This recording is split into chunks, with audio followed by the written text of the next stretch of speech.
My God, ദൈവം തന്ന ഈ ഗ്രന്ഥത്തെ മറികടക്കാനോ അതിന് പകരം വെക്കാനോ മറ്റൊരു ഗ്രന്ഥം ഈ ഭൂമിക്കില്ല.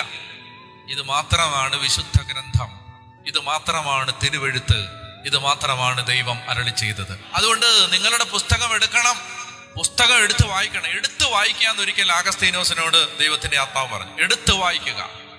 അന്ന് ആഗസ്തീനോസ് മദ്യത്തിനും അതുപോലെ തന്നെ ദുർനടപ്പിനും ലഹരിക്കും ഒക്കെ അടിമയായിരുന്ന ഒരു ചെറുപ്പക്കാരൻ, ആഭാസനായിരുന്നു. ആഥൻസിന്റെ തെരുവുകളിലെ ആഭാസന്മാരിൽ ഒരാൾ. അപ്പൊ ഈ മനുഷ്യനോട് ദൈവത്തിന്റെ ആത്മാവ് പറഞ്ഞു, എടുത്തു വായിക്കുക. അയാൾ വായിക്കാത്ത ഒരു പുസ്തകവും ആ വീട്ടിലുണ്ടായിരുന്നില്ല. അയാളുടെ കണ്ണുകൾ ഇങ്ങനെ എടുത്തു വായിക്കാന്ന് പറഞ്ഞപ്പോ എന്തെടുത്ത് വായിക്കാനാണെന്ന് ആകുലപ്പെട്ട അയാളുടെ കണ്ണുകൾ ഇങ്ങനെ പരുതി നടക്കുമ്പോൾ അയാൾ കണ്ടു, അമ്മ മോനിക്ക വായിച്ചിട്ട് മടക്കി വെക്കാതെ അമ്മയുടെ കണ്ണീര് വീണ് നനഞ്ഞ ഒരു ഗ്രന്ഥം. അയാൾ ഇന്ന് വരെ കൈകൊണ്ട് തൊട്ടിട്ടില്ലാത്തൊരു പുസ്തകം. അമ്മയുടെ കണ്ണീര് വീണ, അമ്മയുടെ നെടുവീർപ്പുകൾ അടയിരിക്കുന്ന ഈ പുസ്തകം